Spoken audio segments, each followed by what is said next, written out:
Salut fidèles abonnés, merci de recevoir mes salutations agro-éco-responsable. La terre ne trompe pas, c'est vrai, mais on ne triche pas avec elle.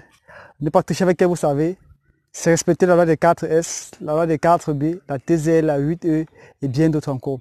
Ravi de vous servir dans cette énième vidéo où, après 1 mois, 22 jours de gouge de nos ananas, nous venons vous présenter le résultat afin que vous puissiez partager avec nous l'évolution des choses sur le terrain. Car vous savez, chez nous, c'est l'agriculture de terrain et non c'est le bureau. Ça fait vraiment beaucoup de plaisir et beaucoup de bonheur que de voir comment, après 1 mois, 20 jours, les choses ont évolué.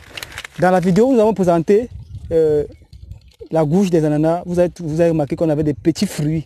Mais là maintenant, on a plutôt des costauds fruits au détriment de la couronne qui est petite. Vous voyez donc que notre gouge a très bien réussi. Pourquoi? Parce qu'en fait, l'objectif recherché a été atteint. Il était question d'avoir des gros fruits, mais avec des petites couronnes. Et vous voyez que là, c'est tout le champ, dans toute la parcelle. Dans toute la parcelle, c'est ce que nous avons comme résultat. Donc, vous voyez là, les costauds fruits, petites couronnes, les costauds fruits, les petites couronnes. Donc, dans tout l'étendue, hein, vous pouvez voir là partout, là, vous allez voir que c'est la même chose. Vous voyez que les couronnes sont vraiment très petites. Mais les fruits sont costauds, comme vous pouvez constater. Vous voyez les fruits.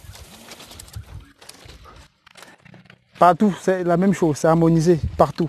Donc, chers agripreneurs, ça fait vraiment plaisir de voir ceci, de voir que les choses évoluent, de voir que les choses se passent bien.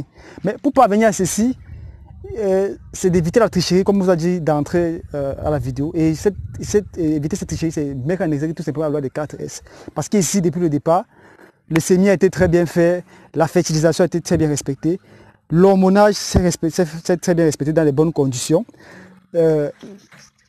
La gouge a été très bien faite. Donc, tout ce qui reste à faire ici maintenant, c'est juste de patienter et de faire la commercialisation. Donc, bientôt, on va faire la récolte de nos ananas. Et je pense qu'avec vous, on va aussi partager la récolte. Et vous allez vous rendre compte que lorsqu'on met, on suit, on encadre, on récolte et dans de bonnes conditions. Donc, c'est beaucoup de joie, beaucoup de bonheur que de voir ceci et de partager ceci avec vous. Que vous puissiez comprendre que la terre ne trompe pas, mais on ne triche pas avec elle. Mais lorsqu'on ne triche pas avec elle, on obtient ceci. Vous allez voir que si vous trichez, vous ne pouvez pas avoir ce résultat que nous avons aujourd'hui. Donc, il était question de partager avec vous dans cette vidéo aujourd'hui l'évolution de nos plans à champ et que vous puissiez constater que nous travaillons vraiment chaque jour au quotidien. Et on va profiter de cela pour vous présenter encore tout à côté de notre parcelle déjà prête, comme vous avez vu là derrière, que vous puissiez voir toute cette étendue. Ce sont les ananas. Donc là, nous travaillons là.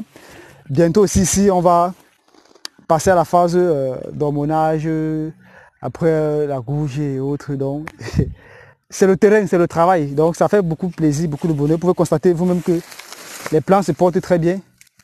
Vous pouvez voir que les plants se portent bien. Les plants sont sains, le feuillage est propre, la verdure est là. Donc, ce qui veut dire que la fertilisation est bonne, le sarclage est bon, vous voyez que c'est propre. Donc, tout est au rendez-vous. Tout ceci, c'est juste le travail. Tout ceci, c'est juste le respect de la loi des 4S, la loi des 4B. Donc, la culture d'ananas, c'est une culture, je voulais dire, qui n'aime pas la médiocrité.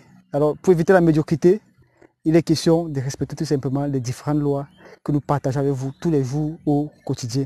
Alors, si vous voulez vous lancer dans la culture d'ananas, il serait tout simplement important de pouvoir respecter toutes les consignes que nous avons données pour cette culture. Chers agripreneurs, disons à très bientôt pour une vidéo encore plus intéressante et encore plus alléchante. Vive l'agriculture africaine, vive l'agroafricanisme. C'était comme ça pour vous le chantinet. Quant à moi, je continue à prendre soin des bébés afin de parvenir à une agriculture qui puisse être rentable, stable et durable. À très bientôt. Bye bye.